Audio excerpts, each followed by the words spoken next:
Anyway, mari kita buka dulu kelasnya. Bismillahirrahmanirrahim. Assalamualaikum warahmatullahi wabarakatuh. Selamat pagi teman-teman semua, apa kabar? Alhamdulillah. Alhamdulillah baik, makasih udah ditanyain loh. Oke. Hari ini kita akan lanjutin perkuliahan. Jadi hari ini kayaknya agak sedikit karena emang kuliah FISMAT-nya online jadinya. Oke. Ada apa emang Pak Prof Made bukannya biasanya offline juga? Kenapa Mal?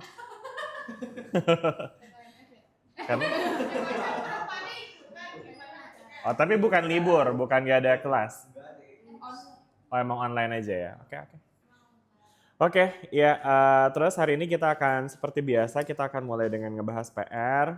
Ada banyak PR-nya, betul? Oke, silakan siapa yang mau ngebahasin PR-nya? Ilham, boleh Ilham. Ilham, lalu siapa lagi? Oh iya benar. Iya Ilham gimana mau? Semalam kan WA saya katanya Ilham mau bahas. Framing gitu ya, hobi banget ya. Enggak.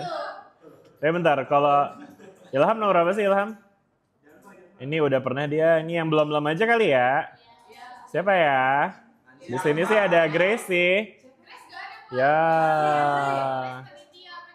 Oke, kalau si Tasya mana ada? Oh no, Faulia Nasya. Suci Komaria. Ayu dia. Nah, kita targetnya. Yaudah ya, kita nanti ini ya, lihat pekerjaannya dari Ayu dia Rizky. Nanti mau kerjain nomor berapa Ayu dia? Nomor 9, oke. Terus di bawahnya ada siapa lagi nih? Andri juga nih. Andri mau kerjain nomor berapa? Nggak tahu lah, emang belum kerjain.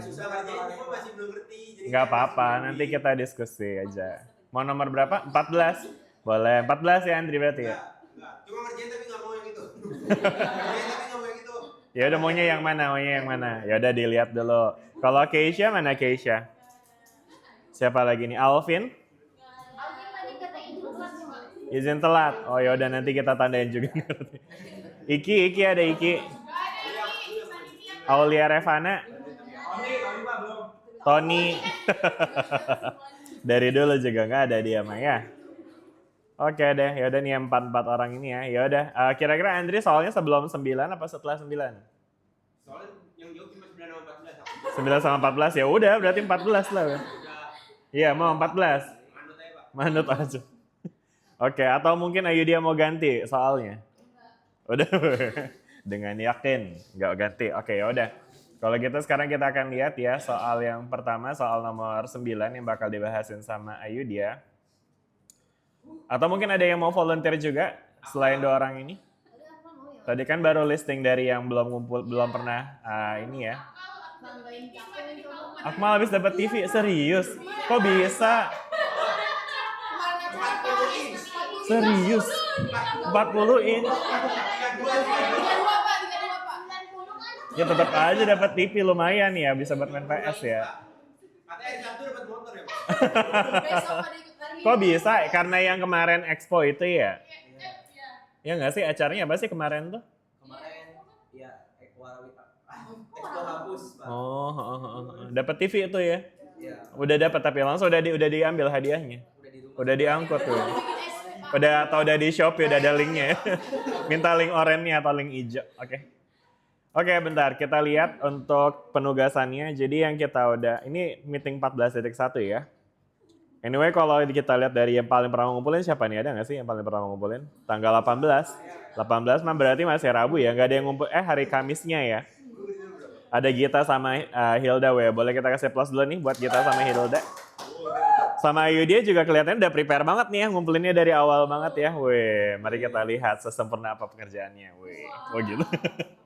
Nah, terus habis itu Ayu dia nomor berapa NIM-nya? 43. Oke. Ayu dia Febrian Rizky. Nah, ini dia soalnya di sini udah ditulisin juga soalnya, jadi mungkin kita langsung copy aja segini. Ini saya taruh mana ya? Taruh sini ya. Oh. Terus habis itu lanjutannya ada lagi, ini untuk pertanyaan nomor 2-nya. Terus habis itu ada berapa pertanyaan ini? Banyak amat ayo dia. Siapa sih ini yang ngasih soal? Oh, saya ya, maaf. Terus habis itu ini untuk kelanjutan dari jawaban nomor 2-nya. Terus habis itu ini ada soal nomor 3-nya, nomor B-nya ya. Terus apa lagi? Udah itu aja ya? Oke. Mari kita lihat pekerjaannya Ayu dia. Udah pegang mic-nya?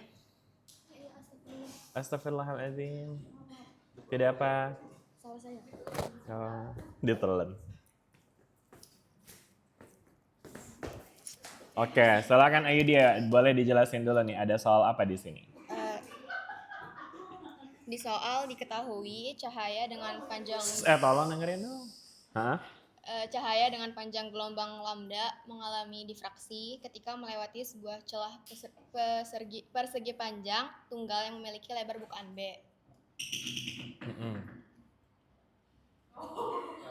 Silakan. Waalaikumsalam. Ya berarti yang ketiga Adi nanti ya bahas soalnya. Oh, ya. Udah, silakan. Ayo lanjut. Ayo dia. Diagram menunjukkan dua sinar cahaya yang keluar dari bagian atas dan bagian tengah celah. Kedua sinar berasal dari muka gelombang yang sama. Sudut difraksinya adalah theta. Untuk sudut kecil dapat digunakan pendekatan sin theta mendekati theta. Nah, soal yang A, tunjukkan bahwa beda fase antara kedua sinar di titik P adalah pi b theta per lambda. Nah gimana nih cara nunjukinnya? Caranya kan dua sinarnya berasal dari bagian atas celah sama bagian tengah celah. Jadi mana sih? jarak Atas celah tuh yang ini ya? Iya. Tengah celah tuh yang ini ya? Iya, Oke, jadi terus? jarak antara kedua sumber sinarnya B/2. Jarak antara kedua sinar adalah B/2. Oh, maksudnya jarak antara ini ke sini ya? Iya. Ini adalah B/2. Oke, terus? Lalu untuk sudut kecil tetanya beda lintasannya jadi delta X sama dengan B/2 sin theta. Dari mana nih? Dari rumus beda fase. Dari rumus? Gimana maksudnya? Maksudnya ini B/2 sin tetanya dari mana? Dari rumus beda fase. Dari rumus? Maksudnya, iya rumusnya dari mana? Dari catatan. Ya ini kan hubungan dari beda lintasan yang kita dapatkan. Iya. Nah, maksudnya ini jadi delta X sama dengan B/2 sin theta itu dari mana? Iya. Dari sin theta. Nah, gimana? Itu panjang dari yang atas sampai yang tengah itu B/2, betul. Terus? Tetanya kan ada di sini, ya kan?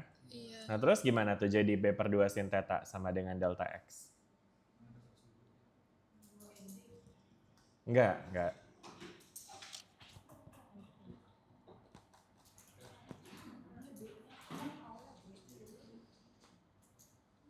Gimana nih? Delta X sama dengan B/2 sin theta dari mana ya kira-kira? Ini analisis geometri aja sih. Kalau teman-teman ingat tuh kita bisa bikin segitiga kecil di dekat B/2. Nanti kita bisa bikin hubungan dengan sin tetanya tuh. Ingat nggak gimana tuh? Kita bahas ini kok di kelas kemarin.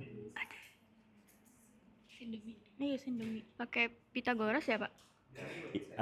Pakai trigonometri. Trigonometri. Iya, ada depan miringnya betul. Iya. Sindemi. Ingat nggak kemarin analisisnya gimana? Depan dia bermiring. Segitiganya mana? Teman-teman bisa lihat segitiganya? Itu.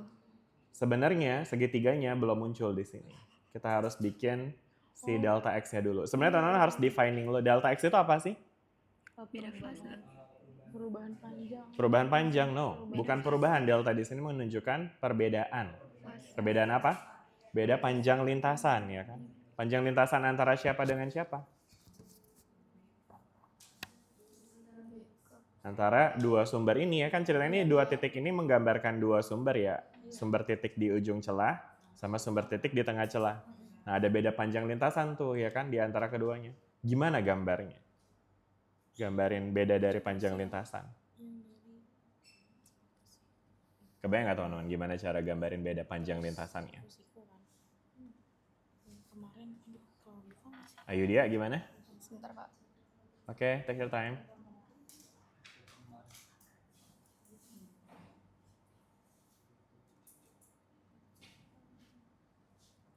Nah ini ya, jadi misalnya ini kan yang ungu ini adalah si panjang lintasan yang sinar yang atas nih, ya kan? Berarti kalau kita tarik juga untuk jarak yang sama, maka nanti dia pasti nggak bakal sama tuh jaraknya, karena ini lebih panjang kan? Ya nggak?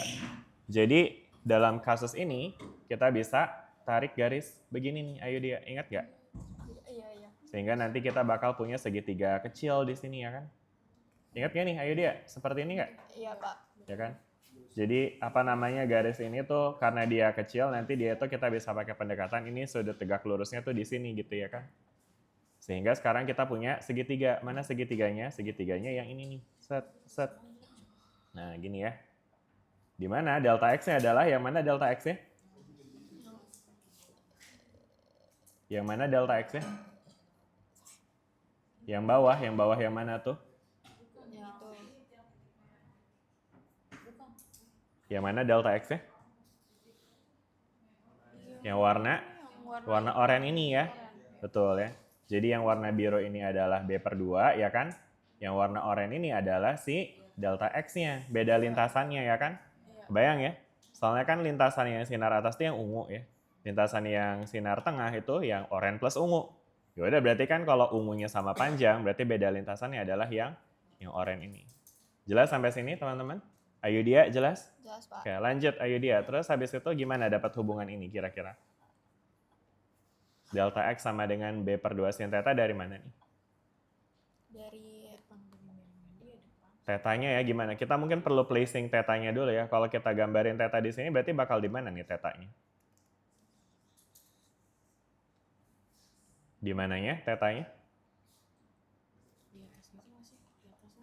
Kalau kita kasih nama ini A, B, terus ini titik C gitu ya kan?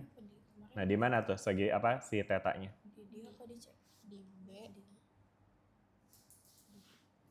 Di mana tetanya? Di B, Pak. Di B. Sepakat semua di B tetanya?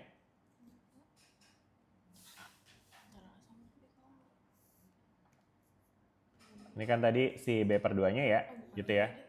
Terus habis itu ini adalah si delta X-nya kan ya? Delta X.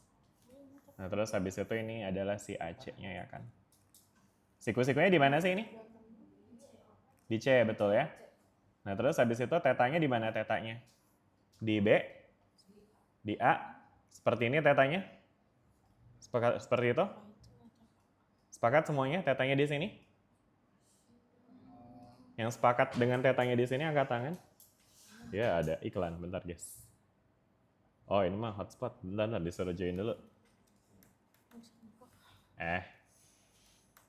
Dah. Shoo. Kok nggak mau dia? Oke lah. Sepakat? Yang sepakat tetanya di sini angkat tangan. Yang sepakat angkat tangan. Oke, Adin kenapa nggak sepakat tetanya di sini? Kan nggak angkat tangan kan?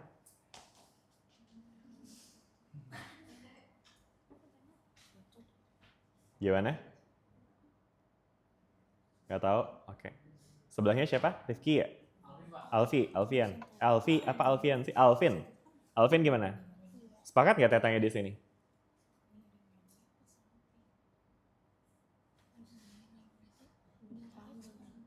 Udah benar belum ya tetanya di sini?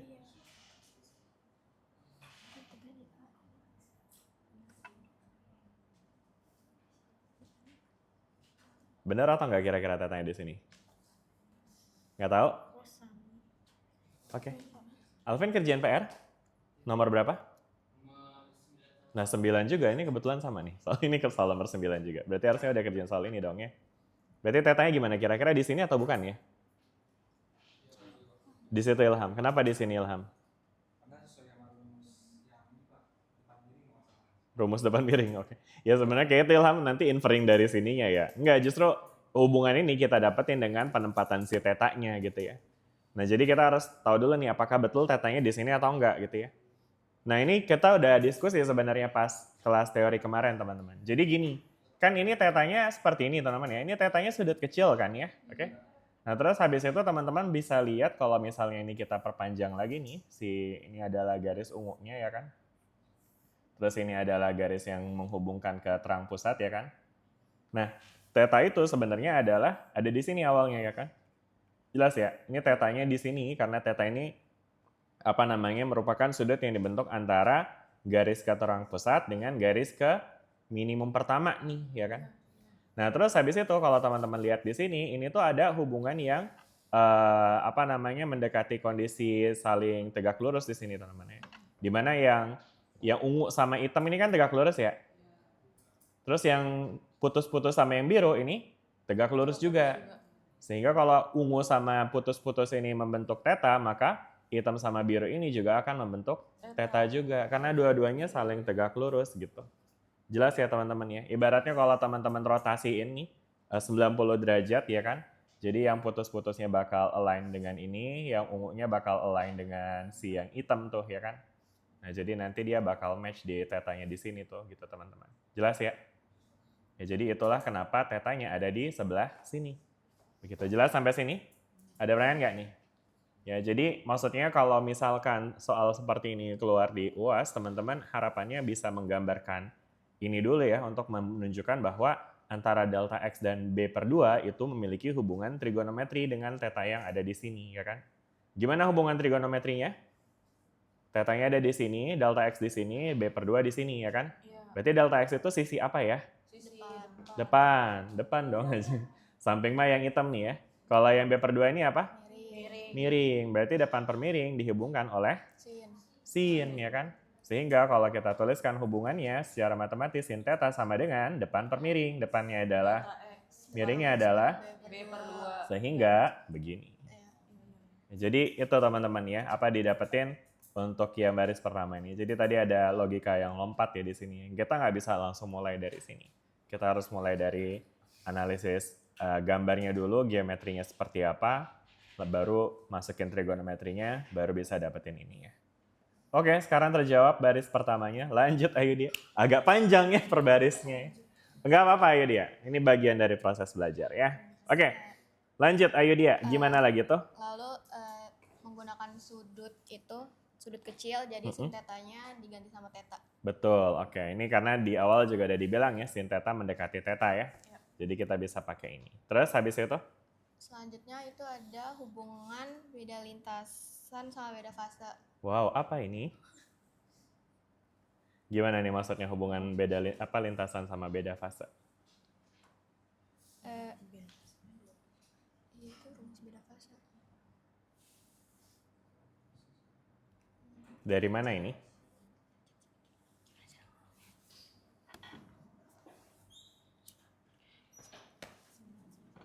Rumus apa ini ya? Rumus beda fase? Iya. Gimana tuh? Dari mana tuh dapatnya? Kenapa rumusnya seperti ini?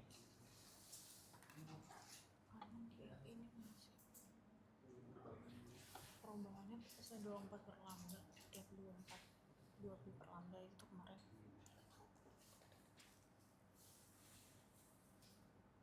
Gimana? Ayo dia.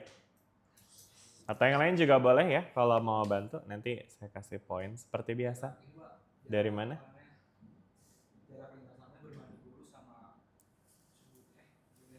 Dengan si beda fasenya. Karena berbanding lurus ya. Tapi kayaknya ini nggak sesederhana berbanding lurus ya. Ini ngomongin soal fase.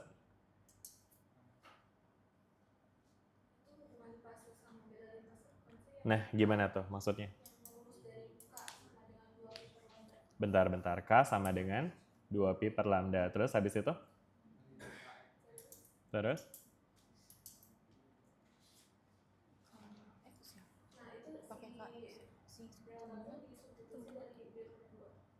Siapa? Delta. Delta disubstitusi dari B. No. Deltanya nggak B/2. Nah, ini pendekatannya bagus nih. Kalau kita mulai dari sini, ini kan ngegambarin fase. Bukan sih, ini tuh sebenarnya ngegambarin sih bilangan gelombang kan ya. Ya jadi gini sih teman-teman, inti dari bentuk, atau mungkin ayo dia gimana? Udah ketemu penjelasannya? Belum? Ini Pak, kan yang apa sih panjang gelombang penuh itu yang satu putaran pi atau setengah lambda itu yang. Terus? Terus dibikin perbandingannya gitu, jadi gimana ya? Jadi?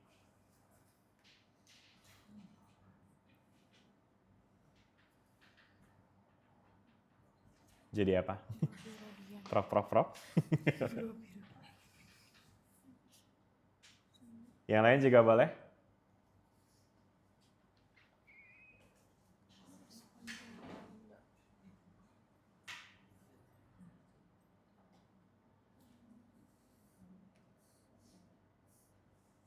Beda fase sama dengan 24 per lambda itu lambda. Gimana ayo dia? Sebentar, Pak. Oke, take your time.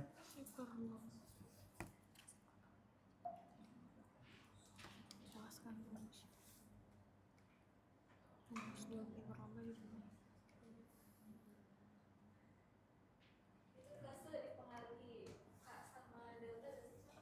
Maksudnya gimana? Fase dipengaruhi oleh K sama delta.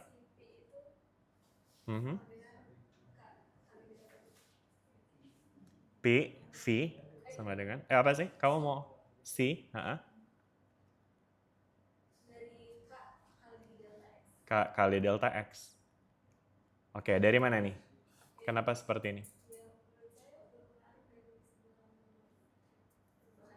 Iya, betul nih. Jadi ini sebenarnya ada hubungannya dengan ini sih teman-teman, dengan kita ngitung fase ya, atau sudut fase.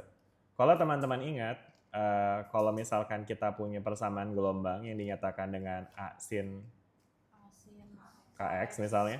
Nah, Kx ini kan sebetulnya, ini maksudnya persamaan gelombang biasa ya, maksudnya reguler yang ada terhadap posisi aja. Nah, ini Kx ini kan sebenarnya kita bisa bilang sebagai fase ya teman-teman ya, di mana nilai Kx ini menggambarkan sudut tertentu gitu ya kan. Ya, jadi nilai Kx sama dengan V gitu teman-teman ya. Nah, sehingga kalau misalkan kita mau cari beda fase, ya kita bisa cari pakai selisih si X-nya, karena nilai K-nya segitu-segitu aja. Sehingga kalau kita masukin K-nya dengan 2pi per lambda, jadilah bentuk seperti ini nih, bagus tadi yang dijelasin ya. Atau mungkin alternatifnya teman-teman juga bisa bayangin kayak gini.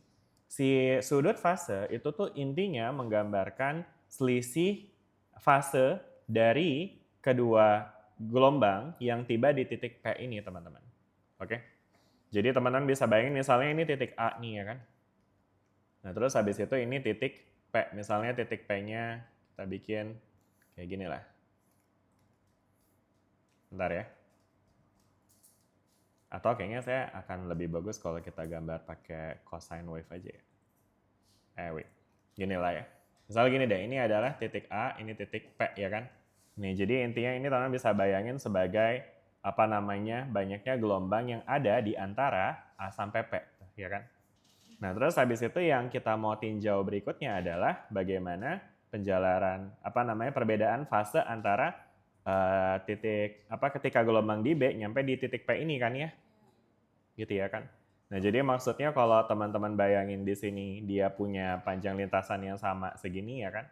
Jadi artinya nanti teman-teman bakal bisa bayangin ini tuh ada 1, 2, 3 juga gitu ya kan. Nah, sedangkan ini adalah beda fase yang mau kita hitung nih. Seberapa beda sih dia ya kan. Oke. Jadi ini adalah si delta X yang sebenarnya dia bisa perbedaannya bisa setengah gelombang, bisa sepertiga gelombang ya kan. Bisa seperempat gelombang. Pokoknya dia bakal ada rasio dengan si lambda-nya itu teman-teman ya. Jadi artinya kita bisa define ada yang namanya rasio dari fase nih teman-teman yang kita bisa dapat dari delta X per lambda. Jelas kan nih teman-teman? Ini namanya fase teman-teman ya. Nah, atau mungkin beda fasenya ya. Jadi maksudnya kalau misalnya lambdanya 1 meter. Nggak mungkin 1 meter sih, buat gelombang elektromagnetik misalnya lambdanya 600 nanometer. Sedangkan selisihnya ini dia 300 nanometer. Berarti kan ada beda fase tuh, sebesar berapa? Setengah kan ya. Dari mana setengahnya? Ya dari rasio antara delta X per lambda tuh, ya kan? Jelas nggak sampai sini? Kalau misalnya delta X-nya 600, beda terus panjang gelombangnya juga 600, berapa beda fasenya? 1 ya kan? Karena maksudnya si beda fase ini akan memiliki panjang yang sama dengan si lambda-nya gitu ya kan. Nah, itu ngegambarin beda fase ya kan. Nah, sedangkan kalau kita mau nyatakan dalam beda sudut fase, ya kan? Nah, maka ini tinggal kita kalikan dengan 2pi tuh, ya kan? Jadi 2pi delta X per lambda. Nah inilah sih beda sudut fase yang kemudian oleh Ayudhya ditulis sebagai apa namanya tadi nih? Delta V ya. Jadi ini adalah beda sudut fase. Ya kan? Nah ini ya. Jelas nggak nih teman-teman sampai sini? Jadi nilai ini simply menggambarkan sudut dari rasio antara si delta X dengan si lambda-nya gitu ya kan. Yang mana nanti nilai ini akan kita pakai, kita tweak untuk nentuin apakah dia akan terjadi konstruktif atau destruktif gitu. Jelas ya sampai sini teman-teman? Nah akhirnya dari sini, dari beda sudut fasenya ini, ya kita bisa masukin deh ya rumus yang tadi diturunin sama Ayudhya dengan menggunakan segitiga ya, trigonometri ini.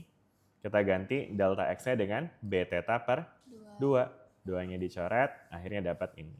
Begitu ya Ayudhya ya? Iya, Pak. Oke, jelas nih sampai sini teman-teman? Ya jadi ini ya ada rumus, apa tadi ini namanya nih? Rumus beda fase atau beda sudut fase ya. Yang bisa kita dapetin dari rasio antara delta X per lambda terus dikali sama 2pi. Oke? Jelas sampai sini teman-teman? Ada pertanyaan nggak? Oke ya? Oke, lanjut Ayudhya. Soal yang kedua. Kedua sinar berinterferensi destruktif di P untuk membentuk minimum pertama pada pola difraksi celah tunggal. Jelaskan mengapa theta sama dengan lambda B. Gimana tuh? Agar terjadi interferensi destruktif total yang membentuk minimum pertama, sepasang sinar dari ujung atas dan tengah celah harus saling menghilangkan. Nah, hal ini tuh terjadi ketika gelombang dari kedua titik tersebut berlawanan fase. Berlawanan fase, betul. Yang berarti beda fasenya harus sama dengan pi. Beda fasenya harus sama dengan pi, ya kan? Terus? Lalu ya, di atas kan udah ketemu beda fasenya ya, Pak. Ini ada ekspresi untuk beda fase ya. Jadi ini harus sama dengan pi. Terus habis itu? Tinggal masukin ya. Iya. Terus habis itu dapat ya bentuk kayak gini. Oke, nice. Ini udah betul ya. Jadi udah terbukti. Lanjut ke pertanyaan berikutnya. Pertanyaan berikutnya, teleskop luar angkasa JWST memiliki diameter efektif sebesar 6,5 meter. Nah, yang pertama disuruh hitung ukuran linear terkecil pada jarak 13,6 miliar tahun cahaya yang dapat diresolusi oleh JWST ketika beroperasi pada panjang gelombang 1200 nm. That can be resolved. Ini yang kemarin ya kita bahas tentang resolusi ya.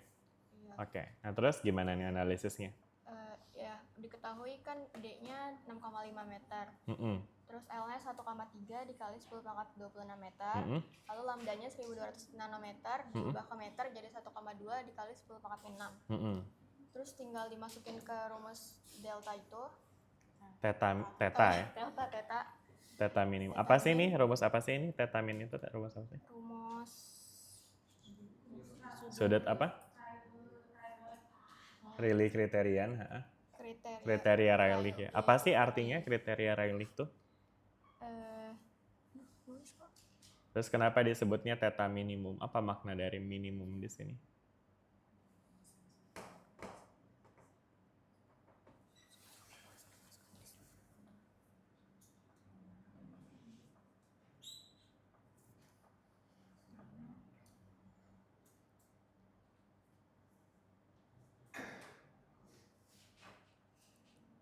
Atau at least tetanya juga deh. Kalau yang dimaksud teta di sini tuh apa sih?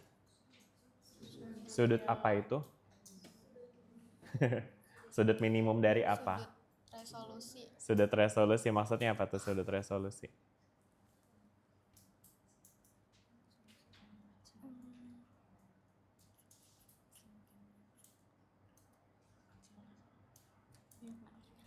Gimana?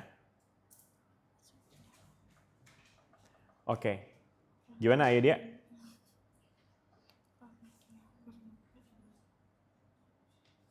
Atau yang lain silakan.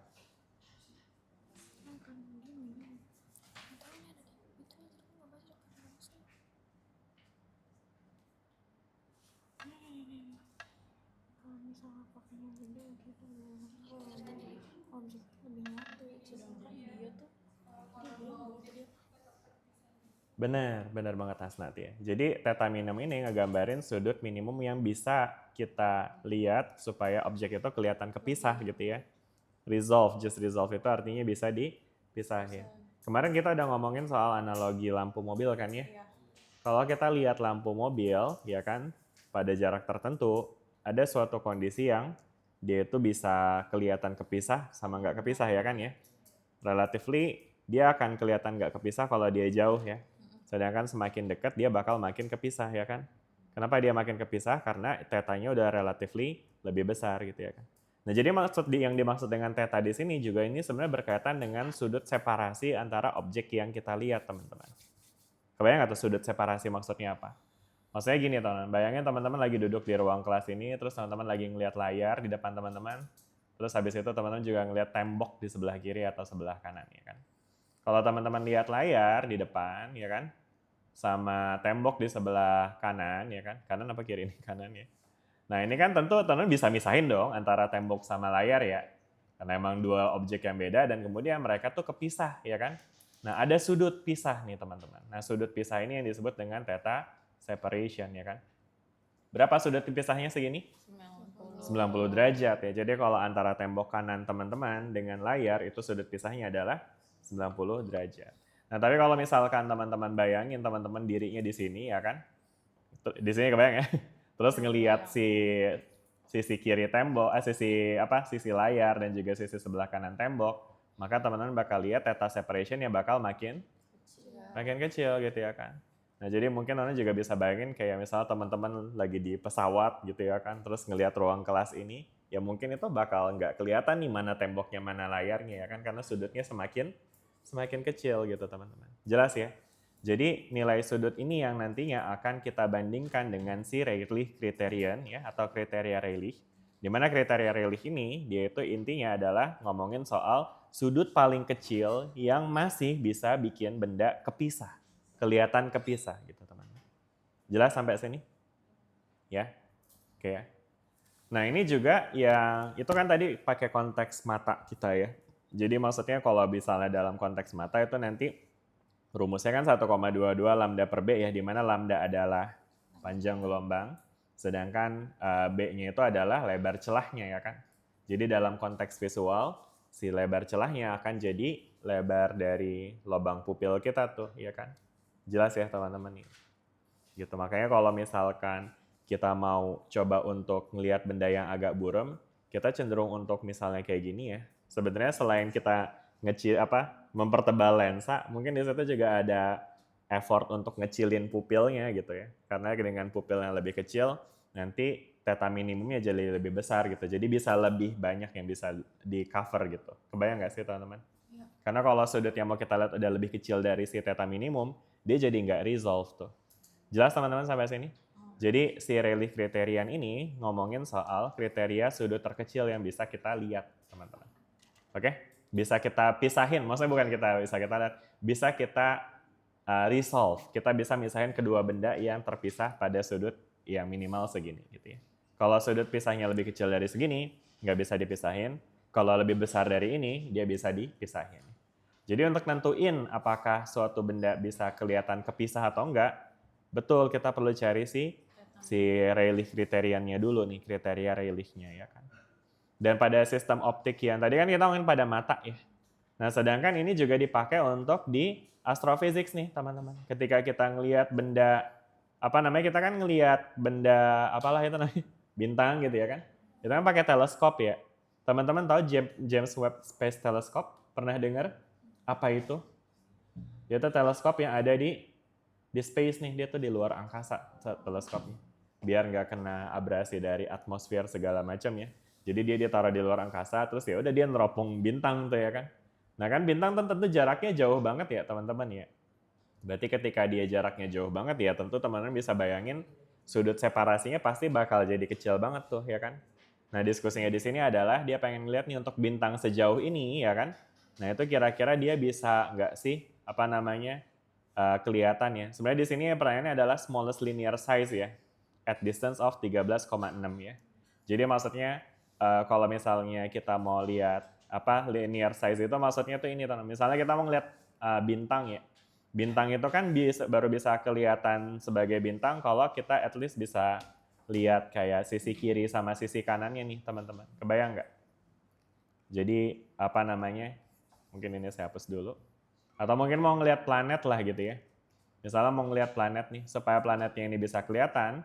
Nah ini kita perlu untuk tahu nih apa namanya. Ini kita mau cari si L ini nih, linear size dari si bendanya. Atau kalau di sini tulisnya sih S ya. Oke, jadi ini S ini nih yang mau kita cari nih. Jadi kayak benda terkecil yang bisa kita lihat pada jarak. Jaraknya berapa sih gitu? Tadi itu D-nya tuh segini ya. 1,3 kali 10 pangkat 26 itu adalah yang bagian sininya. Nah, terus habis itu si Rayleigh kriteriannya itu atau si tetanya itu yang ada di sini nih, teman-teman. Oke ya, jelas nggak sampai sini teman-teman? Nah, ini dia amati pakai teleskop kan ya. Teleskopnya diamati pakai wavelength segini. Terus habis itu ini ada effective diameter ya. Effective diameter itu maksudnya yang ngegambarin kayak ibaratnya si celah pupilnya si teleskop gitu teman-teman ya. Karena itu kan dia ngegambarin kayak ya biasanya apa diameternya maksudnya kan ya kayak kebayang kan ini teropong nih ya kan. Diameternya kan ya dia akan kayak ngegambarin lebar celah jadinya gitu ya. Oke, lanjut ya. Terus habis dihitung dapat berapa theta minimumnya? Ayo dia. 2,25 dikali 10 pangkat min 7 radian. Ini udah dihitung ya dengan carefully ya, dengan hati-hati. Ini tentunya nilainya kecil ya. Ya kan ya, karena maksudnya sudutnya artinya makanya dia ini bisa ngelihat jauh banget ya kan. Sedangkan 6,5 meter kan kebayang nggak sih semana? Ya jadi teleskopnya segede gaban nih, bahkan lebih gede daripada panjang badan kita ya. Panjang badan kita kan 2 meter ya. Iya. Enggak nyampe.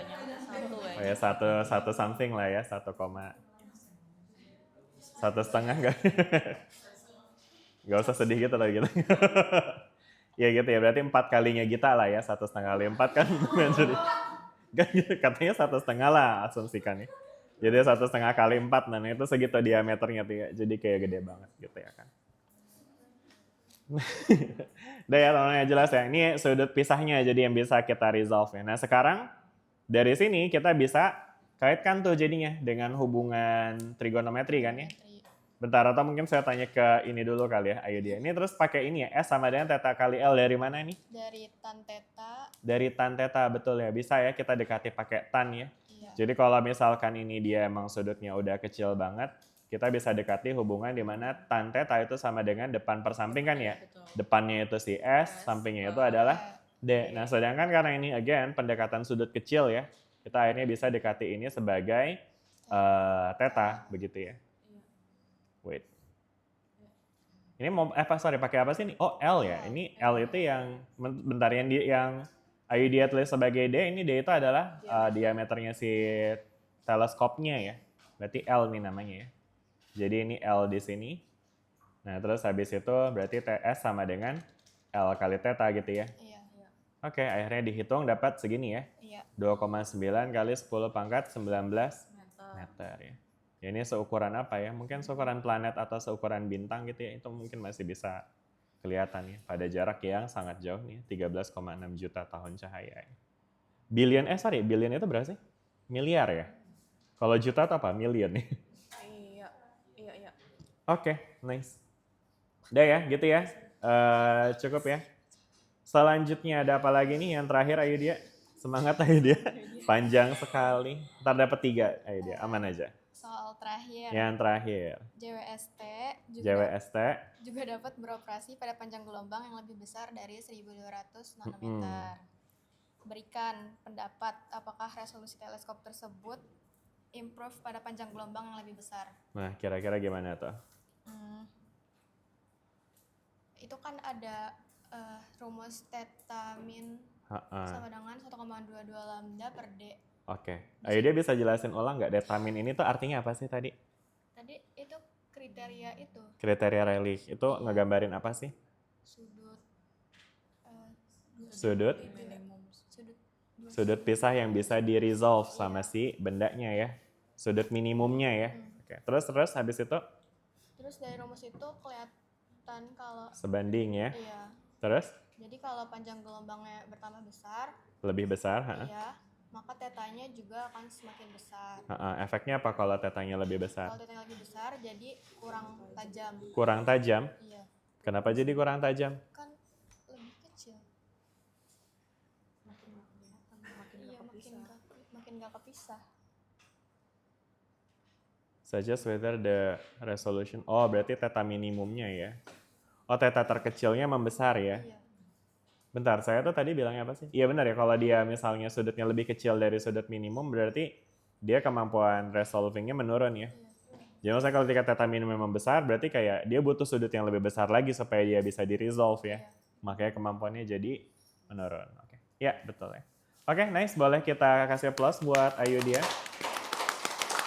Mari kita kasih poin untuk Ayu dia. Nomor berapa ini tadi? Ini ya, 40 berapa dah? 43 ya. Oke. Mau warna apa Ayu dia? Apa aja ya? Ya udah saya kasih hitam deh, kayaknya belum pernah ada warna hitam. Oke, 1, 2, 3. Terus tadi siapa aja yang involved di sini? Ilham tadi ada ya? 1. Siapa lagi? Aulia. Siapa? Aulia. Aulia mana ya? Oh, Salsabil. Nomor berapa dah? 69.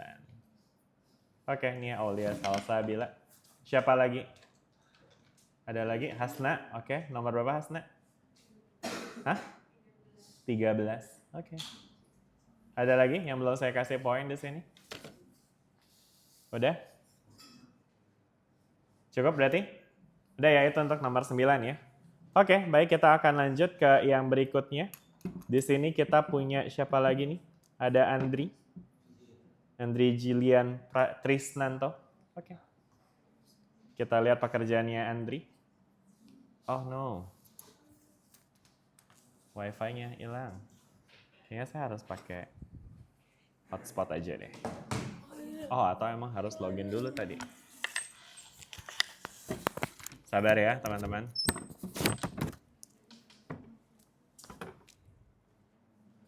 Ini lucu sekali nama wifi-nya, Kecha Cutie.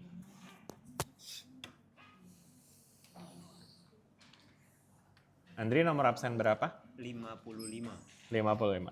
Kameranya kita geser ke Andri sekarang. Mic-nya udah pegang? 55. Kenapa sih harus ngejauh gitu? Kayak social distancing banget.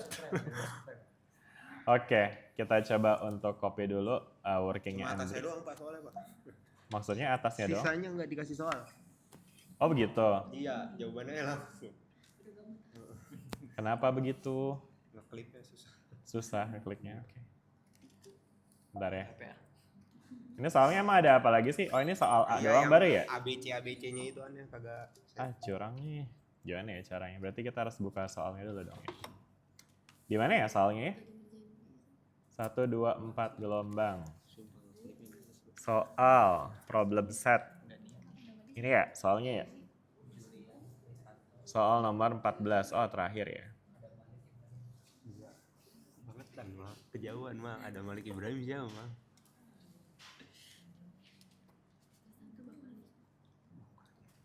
Iya ya, susah ngekliknya. Bentar, yaudah ini ya, soal nomor B-nya yang ini ya.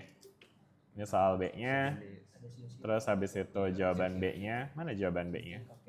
Nah, itu ditanya. Nama Pak? Jawaban B yang mana? Segini ya? Iya. Oke, terus habis itu ada apa lagi soalnya? Yang C. Soal C, ada C1 sama C2 nih. Iya. Terus C1 itu ada di sini. Ini ya C1-nya ya. Iya Pak. Terus habis itu ada C2-nya. Yang ini ya. Terus segini ya. Iya. Ada lagi nggak sih lanjutannya bawahnya? Oh ada. Wow.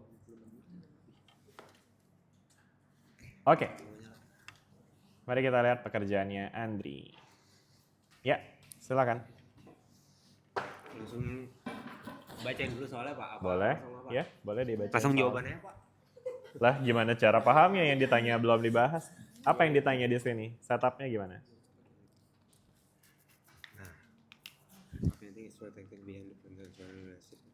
Pokoknya cahaya dipantulin, terus yang A itu kepantul di udaranya, terus yang cahaya yang B itu masuk ke coating, terus pas di glass sheet dia baru mantul lagi. Gitu. Terus jarak yang coatingnya itu ditulisnya W di situ. Lebarnya ya, Iya. ketebalan si coatnya ya. Iya. Terus? Udah habis itu masuk ke yang A, state the. Sebentar, sebelum ke pertanyaan ada informasi penting nih yang nggak boleh Andri lewatkan. Iya. Yaitu apanya? Iya, itu yang N glass lebih besar daripada N coating. Ini punya makna sangat penting ya. Kenapa penting? Karena ini akan nentuin apakah terjadi pembalikan fase atau enggak gitu ya kan. Oke, lanjut. Habis itu Pertanyaan pertama. state the phase charge when array is reflected at B. Phase change-nya ya, artinya perubahan fasenya ya. Ketika dia direfleksikan di B. Nah, gimana nih penjelasannya? Pada titik B, cahaya dipantulkan dari medium dengan indeks bias lebih kecil, yang N coating itu, ke medium dengan indeks lebih besar yang N glass. N sheet sama glass sama coat itu lebih besarnya si glass ya? Ya. Ya, terus? Refleksi dari indeks bias kecil ke besar menghasilkan perubahan fase. Nah, perubahan fasenya itu pi radian, ya pokoknya pi ya, radian 180. Intinya dia mengalami pembalikan fase, ya. Betul ya? Benar ya kalau dari rendah ke tinggi ya? Apa sih dari kayak tali gitu ya, dari tipis ke tebal kan ini ya. Jadi dari tipis ke tebal dia mengalami pembalikan fase. Oke, good. Lanjut ke soal B-nya. Terus yang B-nya explain the condition for way that eliminates reflection for a particular like wavelength in air, apa itu, lambda. Ya, lambda di R-nya ya. Terus kedua sinar A dan B sama-sama memantul dari medium kurang rapat ke yang lebih rapat. Nah kan dari N coat ke si N glass. Terus sehingga keduanya mengalami pembalikan fase yang tadi yang di A itu juga pembalikan fase ya. Iya. Jadi mungkin kalau kita gambarin di sini, pas dia dimantul di titik A, dia mengalami pembalikan fase ya. Jadi misalnya ini fasenya C, dia jadi C plus P, begitu ya? Iya. Sedangkan di bagian sini gimana? Dia tetap C kan ya, di transmisi ya. Tapi pas dia pantul jadi C plus P juga ya kan. Jadi dua-duanya sama-sama mengalami pembalikan fase begitu ya. Oke, selanjutnya Andri. Terus efeknya yang itu saling menghilangkan, jadi beda fase dari refleksi sama dengan 0. Jadi artinya beda fase akibat pemantulan itu 0. Artinya mereka pada akhirnya jadi sefase lagi akibat pemantulannya ya. Sehingga beda lintasan itu harusnya optik sinar B itu sama dengan apa itu? Delta. Iya, delta sama dengan 2N coating kali W. Terus agar refleksi hilang atau interferensi destruktif beda lintasan harus 2N coating kali W sama dengan M plus 1/2 kali lambda R.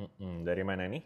Nah kan kalau yang di PPT-nya Bapak yang PDF itu kemarin kan itu buat si interferensi instruktif. Sedangkan yang ini buat interferensi destruktif. Nah kalau yang saya lihat yang kemarin itu kan cuma terjadi 1 kali, sedangkan yang ini terjadi secara 2 kali. Nah, jadinya mungkin kebalik. Terus keterangan dari internet yang saya cari juga keterangannya juga seperti itu. Oke, ya, nice. Ini mungkin sederhananya juga teman-teman bisa recall lagi ya. Maksudnya si interferensi destruktif itu kan kalau memang nggak ada perbedaan fase karena pembalikan fase tadi ya. Maksudnya dua-duanya mengalami pembalikan fase sehingga at the end beda fase akibat refleksi jadi 0. Maka faktor yang menentukan beda fase tinggal si selisih lintasan tuh ya kan, si delta ini yang ditulisin sama Andri ini ya kan.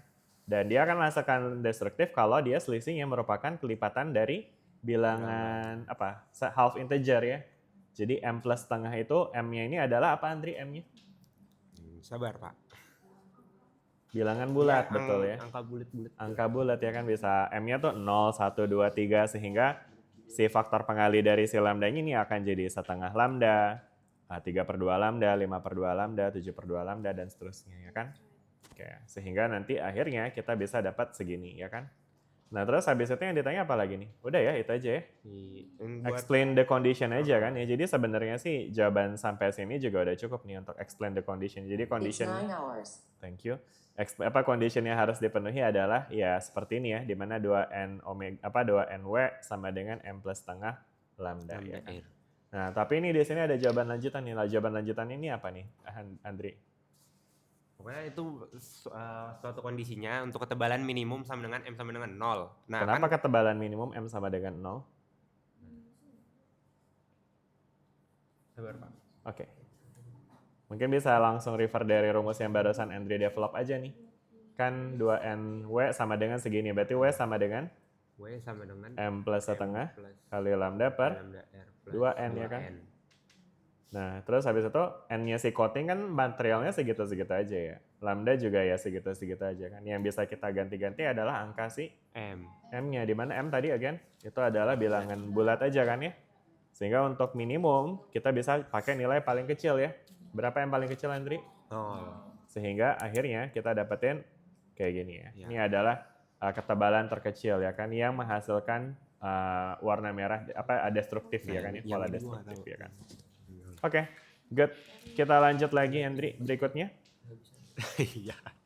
Terus state the Rayleigh criterion for resolution. Pokoknya kriteria Rayleigh buat resolution. Terus saya jawab 2 titik sumber tepat dapat dibedakan atau di-resolve ketika Bentar. Kayak komanya nggak pas tuh. 2 titik sumber. 2 titik sumber tepat dapat dibedakan. Dalam kurung resolve ketika pusat pola difraksi maksimum tengah dari suatu sumber jatuh tepat pada minimum pertama pola difraksi sumber lainnya. Nah, maksudnya gimana nih, Andri? Ketika pusat pola difraksi maksimum tengah dari satu sumber jatuh tepat di minimum pertama pola sumber lainnya. Maksudnya gimana, Andri?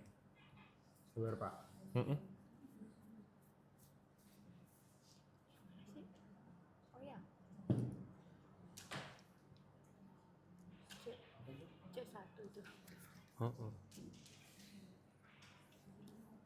Itu nggak ngerti gue. Iya.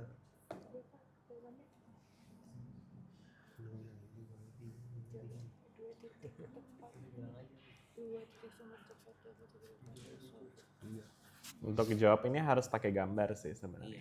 Gimana ya gambarnya? Pokoknya ntar yang maksimum pusatnya kan yang di gambarnya yang gini. Nah maksimum pusatnya yang di paling atas, terus yang minimumnya tuh yang antara 2 sini sama sini.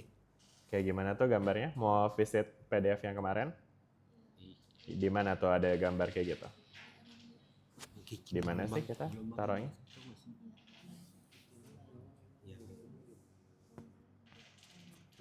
Mana? Ada nggak di gambar ini yang ngegambarin kondisi Rayleigh criterion itu?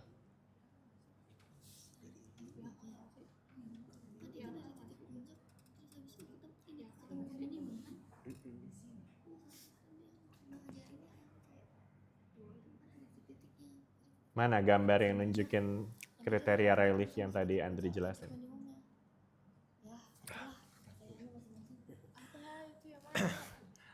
Kayaknya yang C, Pak.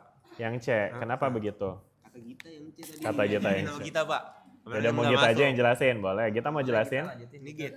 Saya diajarin tadi Pak sama dia, Pak. Tapi betul Gita. Ini yang C jawaban. Maksudnya yang ngegambarin Rayleigh criterion itu yang C. Tapi maksudnya gimana tuh Gita? Emang ada pola apa sih di yang C ini? Kemarin tuh yang saya tangkap dari Bapak itu tuh kan yang di gelombang yang hijau itu dia bakal ketemu ke yang titik minimum yang si gelombang yang merah ya. Maksudnya gelombang yang hijau ketemu? Iya yang titik titik puncak. Nah betul puncak atau nilai maksimumnya. Hijau itu nanti bakal ketemu ke titik minimum yang Coba. gelombang yang warna merah. Betul, betul. Titik puncak itu kan mungkin kita bisa bilang sebagai maksimum ya. Ya. Maksimum dari sumber hijau itu artinya tuh ngegambarin suatu sumber ya. Ya. Kan ini kan ada 2 sumber nih. Sumber pertama polanya yang hijau, sumber kedua polanya yang merah. Jadi pada kondisi ini apa ketemu apa kita ulangin? Titik Maksimum dari satu sumber ketemu sama titik minimum satu sumber lainnya. Sumber yang sebelahnya sumber yang kedua gitu deh. Sumber yang kedua. Sebentar. Mana tadi? Nah ini ya, jadi ini teman-teman yang tadi ditulisin sama Andri Perses ya. Maksimum dari satu sumber jatuh tepat di minimum dari sumber lainnya gitu ya kan. Nah maksudnya tapi statement ini tuh nggak akan ada makna kalau teman nggak ngerti gambar ini ya. Jadi maksudnya statement itu ngegambarin atau ngejelasin gambar yang ini nih yang tadi dijelasin sama kita nih. Jadi benar nih. Jadi ini adalah kondisi untuk si kriteria Rayleigh gitu teman-teman. Jelas ya sampai sini ya? Jelas. Okay.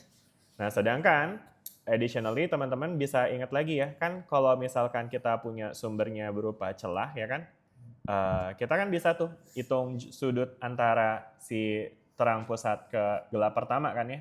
Masih ingat materi kita di celah tunggal kemarin? Ya, sudut ini bisa dihitung ya kan? Gimana cara hitung sudut ini? Dari terang pusat ke gelap pertama, theta sama dengan lambda per B ya kan ya? Ingat nggak nih? Ini yang materi kita di mana? Nah ini tuh langsung kebuka theta sama dengan lambda per B. Yang ini mungkin dijelasinnya di sini ya. Difraksi celah tunggal. Nah ini dia. Jadi si sin theta sih sama dengan lambda per B. Tapi kalau tetanya jauh kan sin tetanya kita bisa dekati dengan nilai theta ya teman-teman. Ya. Gitu teman-teman. Jadi seperti itu. Nah terus habis itu yaudah jadi artinya dari sini kita akhirnya bisa punya nilai kriteria Rayleigh itu tadi ya. Dimana dia tuh bisa terpisahkan jika ini nilai sudutnya itu adalah lambda per B gitu ya. Sudut separasinya. Itu kalau celahnya kotak ya. Nah sedangkan kalau celahnya bundar ada angka pengali tambahannya tuh yaitu 1,22 itu teman-teman. Makanya itu ya angka yang dipakai pas di soal yang kita kerjain sama Ayudia tadi teman-teman. Oke, jelas ya sampai sini ya? Yes. Oke, selanjutnya terus, nomor 2, Andri. Selanjutnya itu calculate the maximum possible distance at which the red dots and distinguish. Nah itulah. Bentar, setupnya dulu Andri, jangan langsung soal ya. Yang ada apa sih di sini? The painting contains a pattern. Artinya apa sih? Pokoknya jarak antara si titik merahnya itu sebesar 3 mm. Iya. Jadi lukisannya itu punya pola titik-titik merah begitu ya? Iya. Jadi ada titik-titik merah nih di lukisannya ya.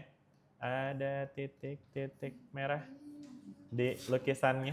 Yang jaraknya berapa tuh? 3 mm. Ya. Jadi ini nih jarak antar titik-titik ini adalah 3 mm. Seberapa tuh 3 mm? Kecil banget. Seginilah ya? Iya. Seukuran pupil atau upil? Upil kali ya 3 mm ya. Ya gitu deh pokoknya ya. Oh, gede juga ya 3 mm ya upilnya. Oke, anyway. Terus mengasumsikan wavelength dari si red light-nya itu 700 nanometer. Wavelength dari si warna merahnya ya. Oke, ya. Terus the average diameter of the pupil of a human. Rata-rata diameter pupil manusia itu sebesar 4 mm. Terus calculate the maximum possible distance.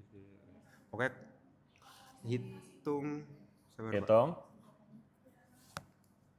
Iya, jarak maksimum.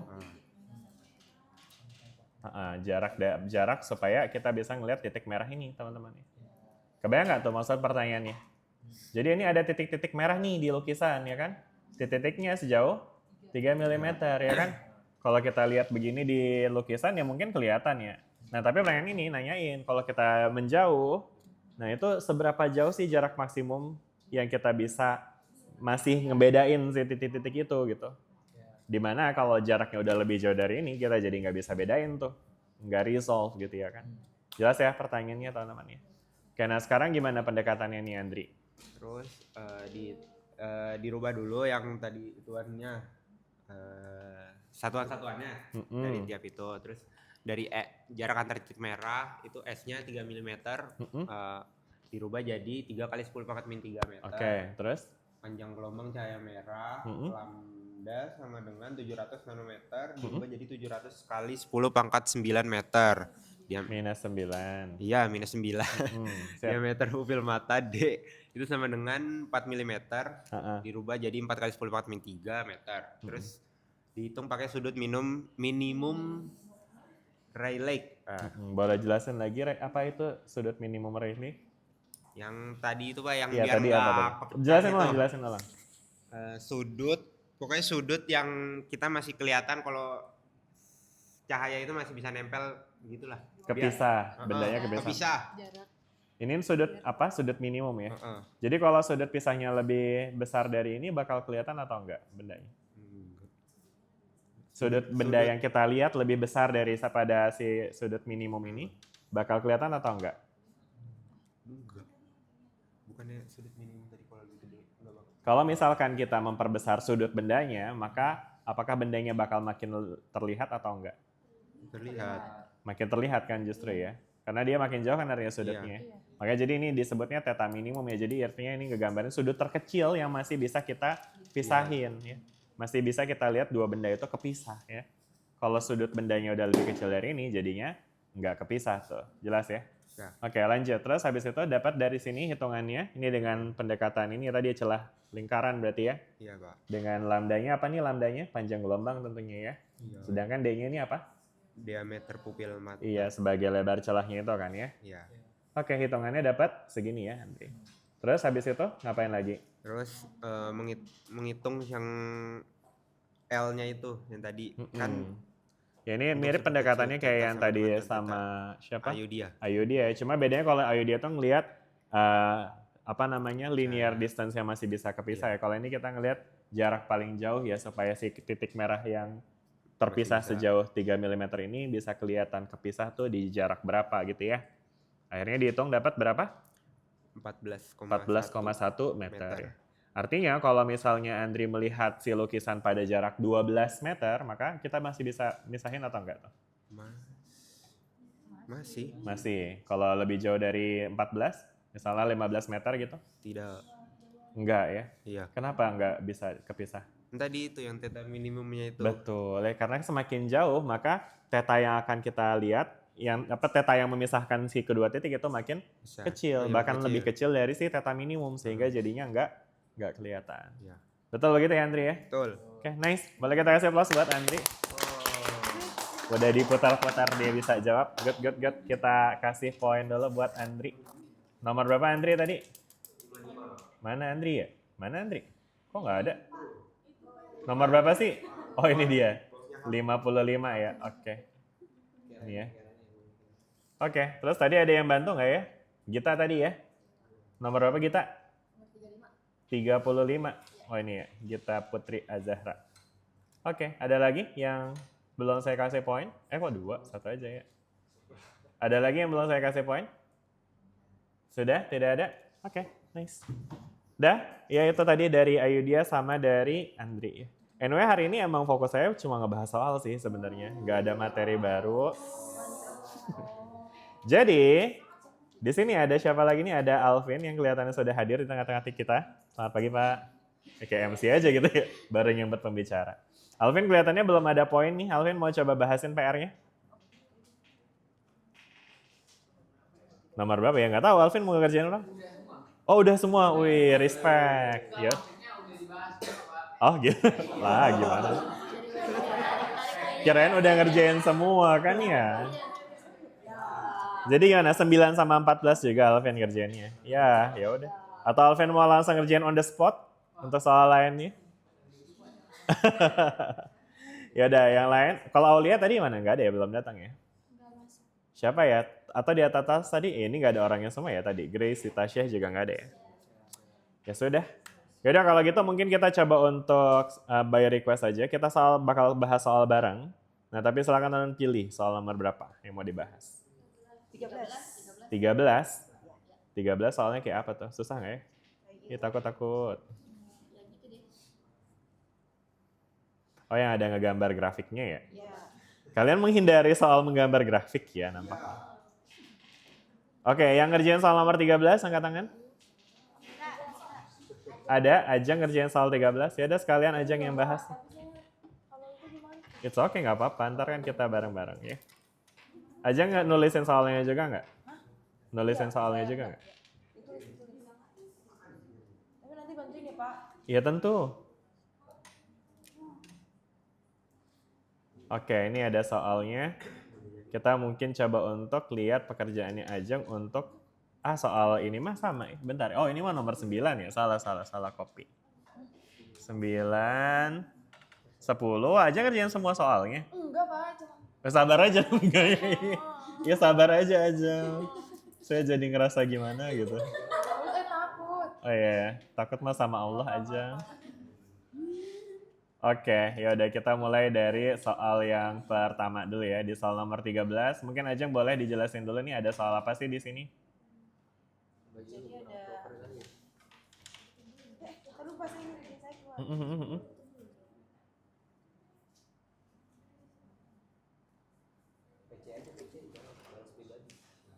Kok ini jawabannya langsung A dan B sih?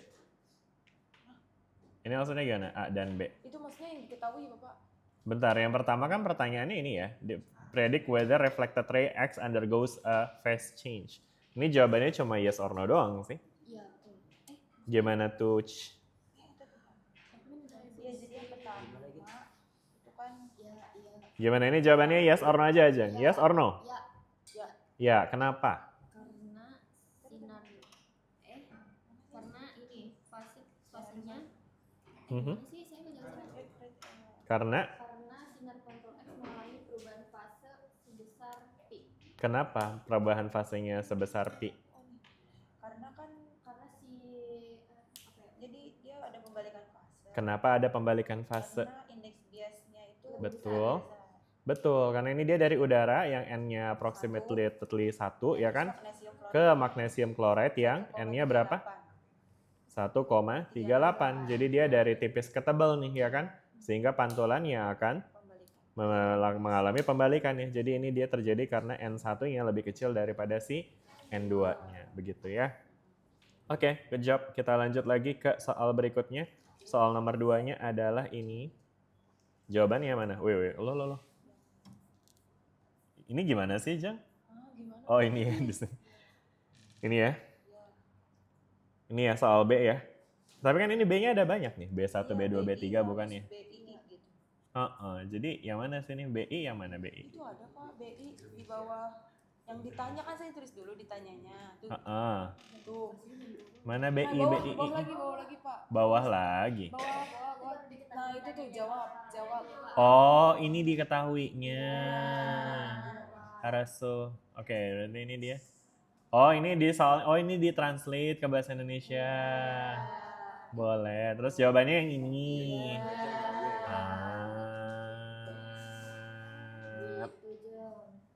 Alright, kita coba untuk ya udah ini dulu ya. Jadi yang pertama ini apa tadi again? Dia itu menentukan yang pertama ya. Pertanyaan B-nya ya, maksudnya soal B kan dikasih nih ya thickness of the magnesium chloride is D ya kan? For the normal case where theta is 0, state in terms of D the path difference between the reflected rays X and Y. Oke, nah terus gimana tuh? Itu kan beda lintasan antara X dan D kan. Jadi kan X kan dipadukan langsung pada lintasan antara lapisan tipis kan Pak. Kan tadi lintasannya D. Mana sih tadi? Iya D tuh. Nah terus kan karena D dia itu ketebalan ini dong, ketebalan coatingnya. Jarak. Yang D itu bukannya ketebalan ini magnesium fluoride. The thickness of magnesium fluoride film. Ini adalah ketebalan dari si lapisan MgF-nya. Ya. Gimana sih? Aduh. Jadi kan nih abis itu kan sedangkan sinar masuk ke dalam lapisan magnesium fluoride. Dia bergerak sejauh D. Ya. Terus? Kan terus habis itu karena dia pertamanya yang B itu dari masuk gitu terus habis itu balik lagi kan jadi bergerak kembali sejauh D. Makanya jadinya D tambah D sama jadi dengan 2D. jaraknya. Terus habis itu? Terus jadi karena cahaya bergerak dalam medium dengan indeks bias N jadinya beda lintasan optik kan 2ND. Jadi 2DN ya atau 2ND, ya. Oke. Terus habis itu udah nah ini yang akan jadi beda lintasannya ya antara si si sinar X dan sinar Y-nya ya kan. Oke, good. Lanjut soal B-nya apa nih? Terus yang BII. Calculate. B2 maksudnya. Iya B2 ya bener nggak BII, B double I. Itu menghitung nilai minimum D agar terjadi interferensi destruktif. Ya. Oke, nah terus sekarang gimana tuh analisisnya? Kan pada suatu kan sinar X maupun sinar Y sama-sama mengalami perubahan fase kan Pak? Betul. Emang iya perubahan fase. Kenapa sama-sama perubahan sebesar fase? Pi. Tadi karena yang pertama kan Pertama kan dari air ke magnesium fluoride-nya itu kan. Iya, Itu pembalikan fase ya. Iya. Terus yang pemantulan kedua dari mana ke mana? Dari magnesium ke lens. Yang Kan magnesiumnya indeks 1,38. Terus lensnya 1,58. Jadi Berarti dari tipis ke tebal. betul. Jadi pada pembalikan fase juga. Ada pembalikan fase lagi, betul. Nih teman-teman ikutin ya diskusinya ya. Terus Nah, sehingga karena kan dua-duanya pembalikan fase jadinya saling menghilangkan. betul ya, jadinya akan saling menghilangkan. Maksudnya jadinya jadi sefase lagi. Sefase. Jadi nggak ada beda fase akibat pemantulan gitu ya. Oke, lanjut. Nah, akibatnya syarat interferensi destruktif itu hanya ditentukan sama beda lintasan optiknya. Betul. Nah, jadinya kan tadi jadi untuk interferensi destruktif itu berlaku 2ND sama dengan lambda per 2. Kenapa begitu? Mana sih? Di belakang tadi.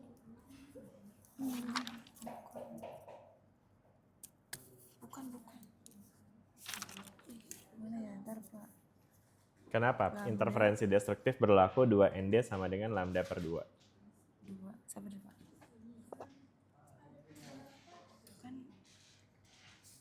Kan destruktif tuh yang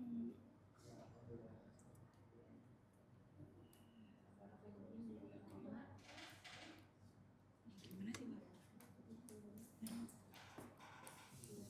Bukan. Kalau destruktif tuh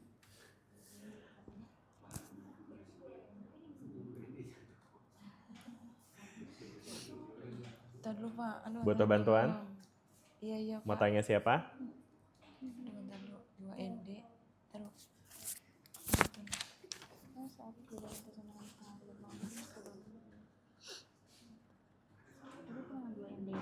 Iya, dari mana? Gimana Ajeng? Yang lain juga boleh bantu ya. Ada yang bisa jelasin nggak nih kenapa di sini 2ND sama dengan lambda per 2? Nih maksudnya statementnya ngacu ke sini ya. Di sini dibilang untuk interferensi destruktif berlaku ini, hubungan ini. Ya, this is true, but why? Kenapa? Kenapa begini? Karena beda fase sama dengan 2M plus 1 Pi. Oke, terus? Ini apa ya? Dari mana tuh 4PND? Dari saya. Nah ini mungkin, soalnya bisa recall lagi nih. Wow. Beda fase ini.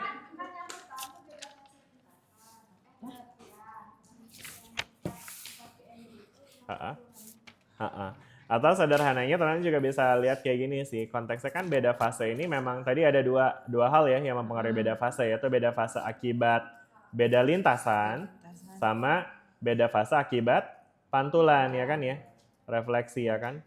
Dan kalau kita mau memenuhi kondisi destruktif maka di sini harus 2M plus 1 dikali Pi, begitu kan ya.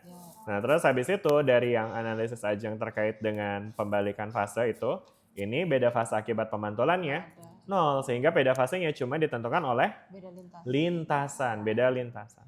Nah sekarang beda fase yang berkaitan dengan beda lintasan ini tadi dari awal kita udah bahas juga nih bareng sama Ayudia nih. Apa tadi beda fase akibat beda lintasan? Dia simply 2Pi dikali beda lintasan dibagi dengan lambda nih, yang ini teman-teman ingat gak nih? Ini rumusnya tadi kan ya yang kita bahas ya. Nah ini sama dengan 2M plus 1 dikali sama Pi. Jelas sampai sini bisa ikutin nih? Nah sekarang delta X ini apa sih tadi? Delta X ini dari awal banget, delta X ini apa? Apa itu? Beda lintasan, betul ya. Jadi dari awal prinsipnya sama sebetulnya ya. Cuma bedanya sekarang beda lintasannya bukan terjadi akibat kemiringan tertentu, tapi dia tuh akibat adanya beda lintasan akibat dia yang langsung mantul sama yang masuk dulu baru mantul ya kan. Yang tadi udah dihitung sama Ajeng berapa beda lintasannya? Maka beda lintasan optik adalah 2ND. Jadi ininya kita ganti jadi 2ND tuh ya. Jadi 2Pi dikali 2ND per lambda sama dengan 2M plus 1 dikali sama Pi ya kan. Pi-nya bisa dicoret, 2 dikali 2 jadi 4, sehingga akhirnya kita punya 4ND tuh ya tadi kita bilang ya. 4ND per lambda sama dengan 2M plus 1, ya kan? Jelas sampai sini? Nah, sekarang di sini apa lagi nih? Bisa tuh gimana lagi? Dari sini buat ke tempatnya si Ajeng nih yang tadi Ajeng tulis di baris pertama gimana nih? 4ND per lambda per 4N. Gimana nih pendekatannya biar bisa mengarah ke sini? 1. Gimana ya?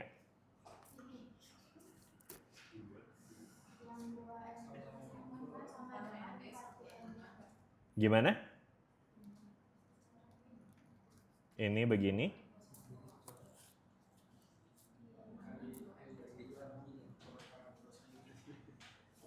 Hah?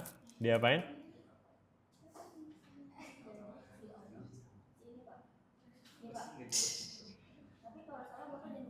Ketebalan minimum ya M. Iya, M-nya 0. Kenapa ketebalan minimum? Heeh.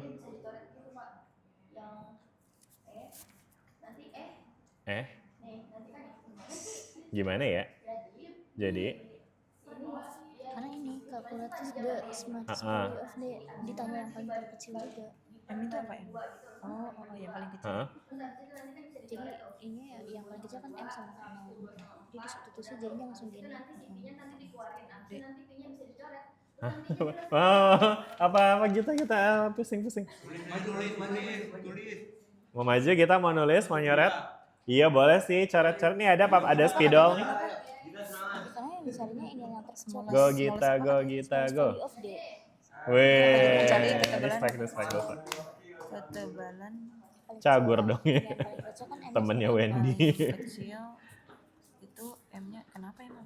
Mic-nya boleh dikasih ke Gita? Kita Iya, mau nulis. Mana itunya? Gita, diambil dulu Gita. Saya aja deh. Buat Bu Guru.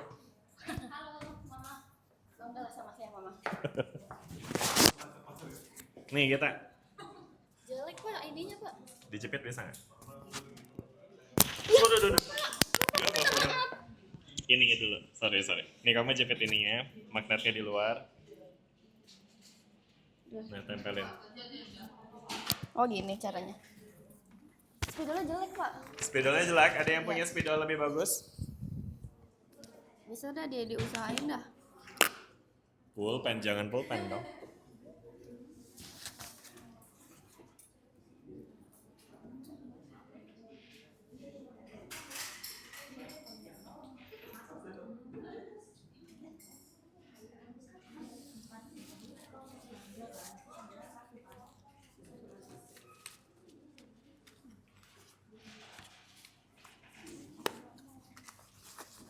Salah.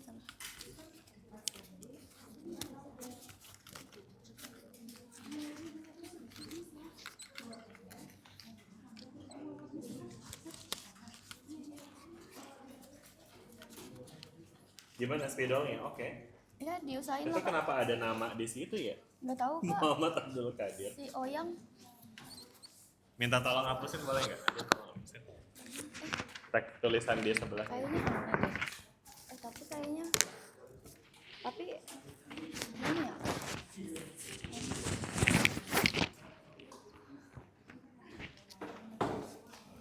Ini loh Pak. Oke, gimana tuh?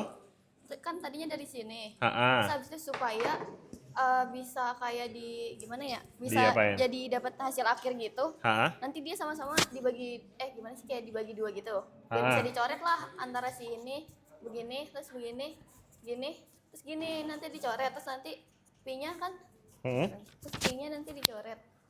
Terus? P-nya juga dicoret. Terus nanti Terus bakalan satunya kemana satunya? satunya kan kenapa ya? Apa ya?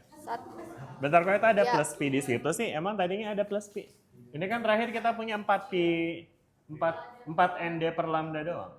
Berarti saya salah dong. Kayaknya sih gitu. Oh ya udah deh. Pokoknya gitu deh Pak. Kalau salah ya udah deh. It's okay. Oh, Terus sedih. kalau satu. Sebentar, ini salahnya pertama ini sih. Dia nggak ada plus P-nya harusnya. Kenapa? Karena tadi kan, ini kan sebenarnya kan terkait dengan efek dari pembalikan akibat refleksinya ya. Tadi kan di refleksinya udah 0 kan, kita udah tulis di situ. Jadi harusnya P yang di sana nggak ada tuh kita. Di sini. Yang sebelah paling kanan itu. Ini kanan ya? Oh ini ya? Iya itu nggak ada tuh. Nah jadi dari situ, nah makanya jadi harusnya begini, nah dari sini kita turunin lagi tuh. Oh terus habis itu sebelah kiri bukannya ada ekspresi pi-nya ya, 2m plus 1 pi harusnya. Ya kan? Itu yang tadi kita punya kan? Iya deh. 2m plus 1 pi Tapi harusnya. saya di awalnya nggak ada. Harusnya ada, kan itu kan ada konteksnya pi kan. Ya abis ya, speedway. Yang pun itu sampai neken banget ya. Udah. Nah udah harusnya sih nurunnya dari sini kita. Tapi udah ya Pak? Nah tapi ke bawahnya kan jadinya beda tuh jadinya Iya ini kan. juga beda sih. Nggak masuk akal nih. Ulang deh coba. Oke, Ajeng mau coba? Oke boleh silakan. Ini Jang. Ini boleh dihapus dulu, mungkin dari baris pertama aja di atau nggak apa-apa deh, biarin. Iya deh boleh dihapus itunya, baris pertama aja sisain. Oke, makasih Gita. Boleh kita kasih aplaus dulu buat Gita. Udah mencoba. Silakan jika Ajeng ingin. Maju Pak. Iya maju lah. Kalau Maju. sebelumnya ini kalau saya kan tadi ditanyanya kan karena smallest value of D. Hah? Ya kan Pak. Nah berarti kan ya kita ngambil si M-nya itu sama dengan 0 buat nanti Nah. D-nya itu minimum kan, small kecil gitu. Betul. Jadi gini ya teman-teman ya. Jadi kan ini ngomongin soal interferensi destruktif ya. Ya. Sebenarnya interferensi destruktif itu bisa aja terjadi pada kelipatan bilangan bulat dari M kan ya. Nah, tapi kelihatannya di sini Ajeng menggunakan pendekatan untuk mencari, bentar pertanyaannya apa sih? Calculate the smallest value of D kan ya. Jadi dia tuh mau nyari nilai terkecil dari D nih teman-teman ya. Jadi mungkin pendekatannya enaknya sih ketika kita punya ekspresi kayak gini, kita ubah aja dulu persamaannya dalam bentuk D nih ya. Jadi kalau kita bikin D sebagai subject of the formulanya di sebelah kiri, maka dia bakal jadi D sama dengan 2M plus 1 kali lambda per 4N. 4N begitu ya kan? Ya. Nah sekarang supaya D-nya minimum, D-nya paling kecil, berarti nilai M-nya harus kecil. 0. Ini persis kayak yang Andri kerjain sebenarnya jadinya ya. Dimana D sama dengan, untuk berapa sorry, ketika M-nya sama dengan 0 ya kan? D. Maka D sama dengan? Lambda per. Nah lompat ke sini jadinya, langsung ketemu ya kan? Gitu teman-teman. Jelas nggak sampai sini nih ya?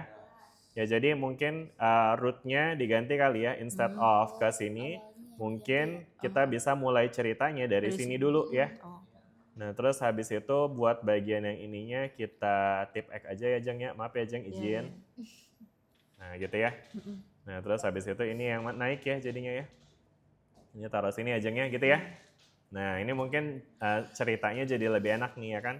Dengan nambahin kondisi di mana nilai D minimum atau D terkecil terjadi ketika M-nya 0 gitu ya kan. Sehingga dapat ekspresi kayak gini. Dan ketika udah dapat, hitung deh. Dapat segini ya. D-nya sama dengan berapa nih? 119 nanometer. Anyway, D ini apa sih tadi Ajeng? Ketebalan. Ketebalan si lapisan tipisnya itu ya, si coat-nya ya kan? Dan ini again, teman-teman bisa bayangin, ini kan ngomongin soal interferensi destruktif ya. Jadi sebenarnya ini adalah implementasi dari filter cahaya, teman-teman ya. Ini bisa kita aplikasikan di lapisan coating untuk ngefilter cahaya merah berarti ini kan ya. Ini yang dihilangin cahaya warna apa sih? Lambdanya berapa sih tadi ini?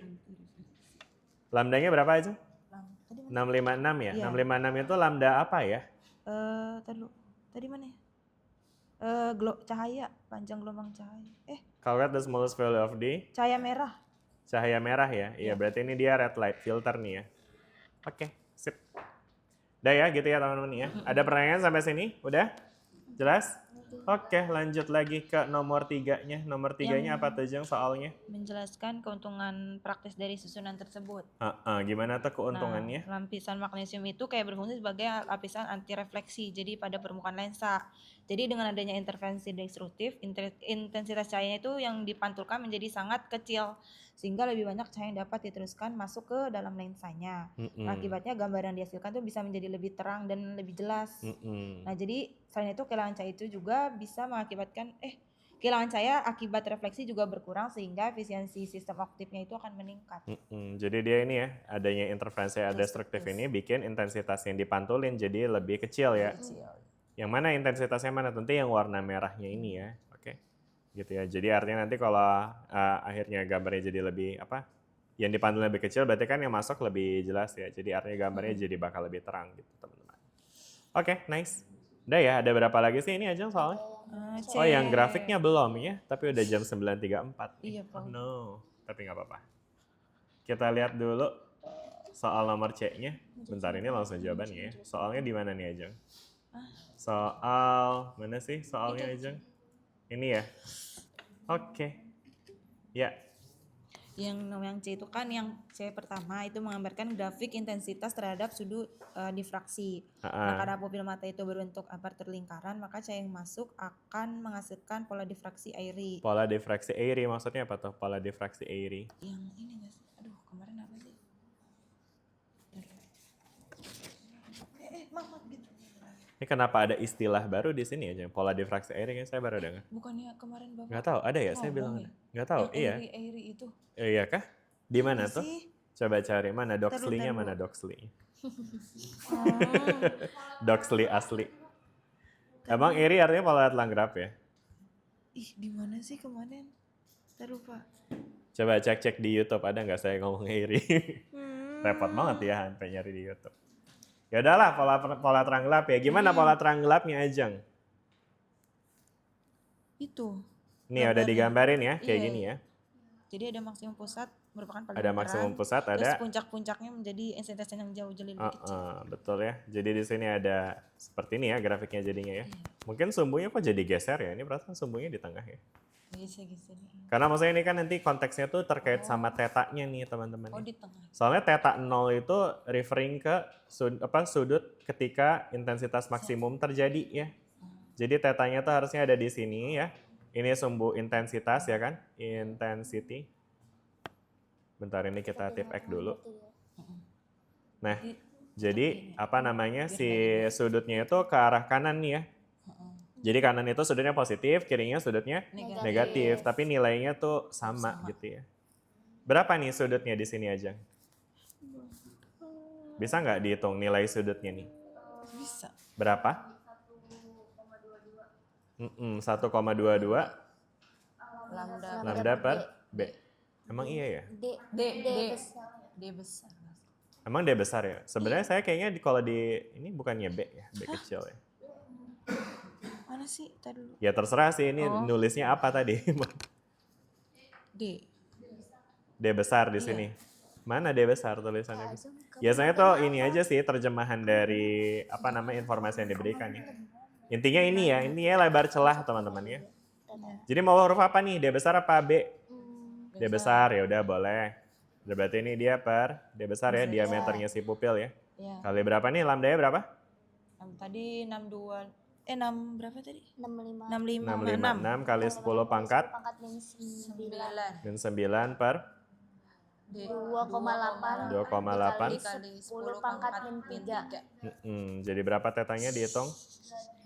2,86 kali 10 pangkat min 4. 2,86 kali 10 pangkat minus 4 satuannya Radian. radian ya. 0,000264 gitu ya. Nah ini ya jadi ini tuh segitu teman-teman ya. Ini 286. Kenapa jadi 264? Aneh bener. Ya jadi ini angkanya tuh ini adalah si 2,86-nya tuh di sini teman-teman ya. Di sini ada min negatif 2,86 ya. Ini maksudnya gambarin sudut atas sama sudut bawahnya gitu teman-teman ya. Kali 10 pangkat negatif 4. Oke, nice. Udah ya. Habis itu ada apa lagi aja? Masih ada lagi lanjutan soalnya? Udah nggak ada. Oh ini estimate ya, itu Udah ya tadi. hitungan tadi ya yang Yang kita tadi. ada barusan hitung ya. Iya. Oke, nice. Boleh kita kasih applause dulu buat Ajeng. Oke, nomor berapa tadi Ajeng? 81. 81. Iya. Mana ya Ajeng 81? Oh ya, ini dia. 1, 2, 3. Oke, good. Ada yang dibantu tadi? Gita ya, bantuin Ajeng tadi ya? Mana Gita nomor berapa Gita? 35. Mana 35? Oh, ini ya. Ya, mungkin karena maju tadi saya kasih 2 ya. Hilda juga nomor berapa Hilda? Nomor 3. Oke, ada lagi? Sudah? Tidak ada yang membantu lagi? Oke deh, baik kalau gitu rasanya cukup berarti ya buat materi kita hari ini teman-teman. Nah sisanya apa? Sisanya masih ada lagi. Paling ini sih teman-teman. Jadi kan kalau teman-teman ingat kemarin di materi kita perkuliahan kemarin itu kita ngomongin soal resolusi ya intinya. Sebenarnya ada dua hal sih, ada interferensi lapisan tipis sama resolusi kan ya. Nah, terus kemudian kemarin kita udah banyak nih ngomongin soal resolusi pakai kriteria Rayleigh. Masih ingat ya?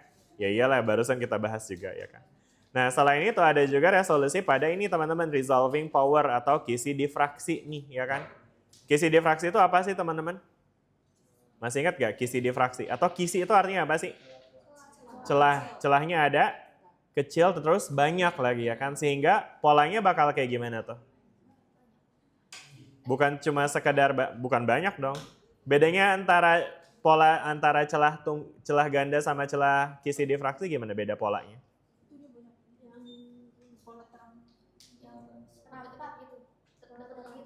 Nah, gimana polanya? Misalnya nih kita punya 2 celah sama 1000 celah. Gimana beda polanya? Semakin rapat. Semakin rapat, no.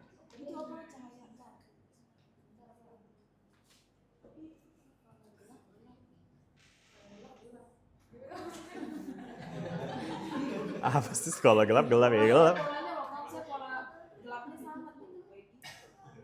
Apa? Satu celahnya pola gelapnya sama kalau di hanya satu selir itu jaraknya. Ya ada bright region. Jadi maksudnya pola-pola yang bisa lihat nih ada bright region ya kan. Terus kalau ada 2 celah, di sini ada primary maxima.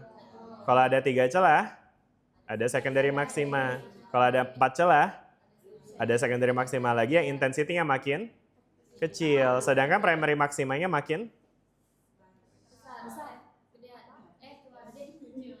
ini primary maxima makin besar apa makin kecil nih?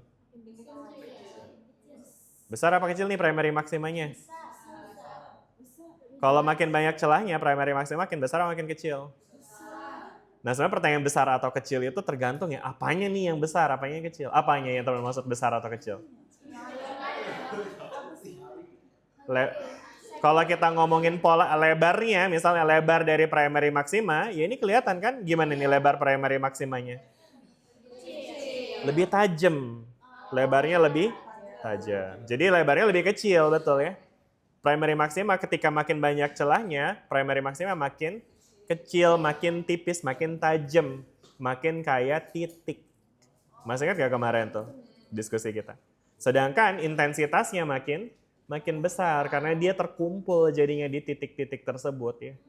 Masih ingat diskusi kita kemarin yang kita bahas itu kan kemarin nih. Jadi kalau kita punya cahaya yang kita lewatkan ke ribuan kisi atau kisi difraksi, itu nanti pola gelap terangnya bukan lagi gelap terang sebagai fringy, tapi sebagai titik-titik. Jelas sampai sini? Titik-titik itu kayak gimana? Kayak gini nih grafiknya ya kan ya? Jelas ya? Nah sehingga kalau misalkan kita punya 2 gelombang yang kita lewatin ke banyak celah, misalnya ada lambda 1 sama lambda 2, maaf ini extend sedikit. Ini ada lambda 1 sama ada lambda 2 yang lambdanya nggak jauh beda. Ya, misalnya ini ada lambdanya 600 nano, mungkin biru itu udah sih, 400 nanometer misalnya sama 420 gitu. Atau bahkan mungkin 400 sama 405 gitu, nggak jauh beda. Nah nanti pola difraksinya bakalan beda tipis tuh jadinya, ya kan? Kebayang nggak kenapa beda tipis? Karena sudut difraksinya bakalan beda kan? Ingat nggak teman-teman? Ya maksudnya di bagian sini balik lagi, kita udah sempat bahas tentang rainbowish pattern ya teman-teman. Ketika warnanya beda, pola difraksinya bakal beda. Lambda yang lebih gede bakal punya pola difraksi yang lebih lebar. Ya jadi si S-nya itu separation between maksimanya itu akan lebih lebar pada si lambda yang lebih lebar gitu teman-teman, lebih besar. Jelas ya? Ya kan ya? Nah berarti kalau misalnya dia lambdanya nggak jauh beda, maka selisihnya itu pun juga bakalan nggak jauh beda tuh teman-teman ya. Jadi artinya ketika kita punya, bayangin kayak gini tadi ya, misalnya ini kita punya 8 celah ya kan, terus katakanlah ini adalah pola yang dihasilkan oleh gelombang warna biru tua gitu ya kan. Nah sedangkan kalau warnanya dia biru muda, di mana lambdanya lebih panjang dikit, nah itu dia polanya akan jadi kayak gini tuh teman-teman. Kebayang nggak tuh? Ada bedanya nggak nih? Barusan saya geserin kan ya, kelihatan ya bedanya? Ya, bedanya kelihatan ya kan ya? Nah jadi maksudnya kalau ditumpuk ya tentu teman-teman bisa bayangin ya di tengah-tengahnya ini dia bakalan numpuk tuh ya kan. Biru muda sama biru tuanya itu bakalan udah pasti numpuk ya kan. Sedangkan di sini di orde pertamanya ini biru tuanya segini ya kan.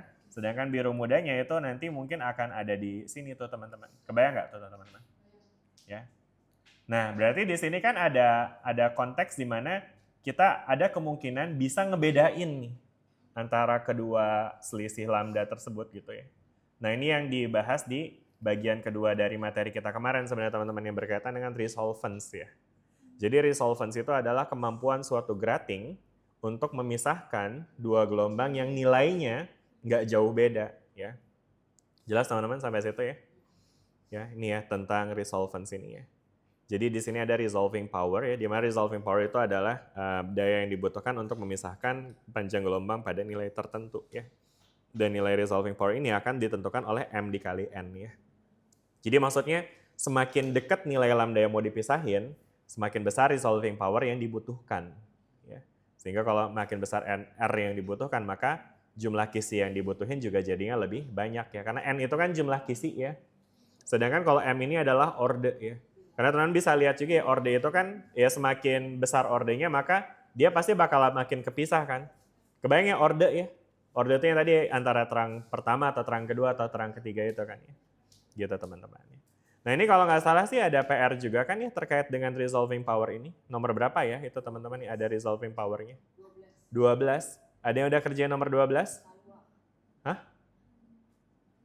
Ya udah, nanti bisa dibahas di pertemuan kita berikutnya ya. Tapi hopefully teman-teman bisa coba untuk kerjain yang ada resolvence ini ya.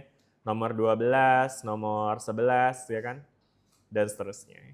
Ya emang ini udah ujung materi sih. Tadinya harusnya ada materi tentang optik geometri. Optik geometri itu yang ngomongin soal lensa, terus apa pembesaran, magnifikasi segala macam. Tapi setelah direvisit lagi, itu harusnya teman-teman udah belajar di Visdas 2 juga harusnya. Jadi rasanya kita nggak perlu cover itu lagi dan kelihatannya materi itu nggak bakal masuk ke UAS gitu. Jadi saya rasa karena nggak bakal diujikan di UAS juga, ya udah kita fokus sama apa yang bakal keluar di UAS aja dalam 2 minggu kita terakhir ini. Ya kan, minggu depan minggu terakhir. Ya. Oke lah, ya udah mungkin kita cukup ya sampai sini dulu teman-teman. Ada yang mau tanya sebelum kita akhiri kelasnya? Lanjutin aja kerja yang tadi tuh, yang tadi kan teman juga baru ngerjain 2 kan? Silakan lanjutin lagi kerjain dari yang tadi ya PR ini 1 sampai 14 dan usahakan kerjain yang ada resolvence ya. Yang ada resolvence itu berarti berapa nih? Nomor 11 tadi ya. Oh ini 8 juga ada resolvence kan nih ya. 8 ya kan. Terus habis itu kalau 9 nggak ada ya. Iya, nomor 10. Terus 11. Terus 12. Iya, 13, 14 kan udah dibahas kan tadi ya tentang lapisan tipis ya. Oke itu ya 8, 10, 11, 12 ya teman-teman. Boleh kerjain 4-4-nya. Ya kan masih ada 4 hari kan sampai hari Rabu ya. Ya udah ya, tolong dikerjain ya semuanya biar nanti bisa banyak soal yang dibahas ya. Oke baik, terima kasih. Kita akhiri kelasnya, maaf jadi extendnya 8 menit. Terima kasih. Assalamualaikum warahmatullahi wabarakatuh. Terima kasih.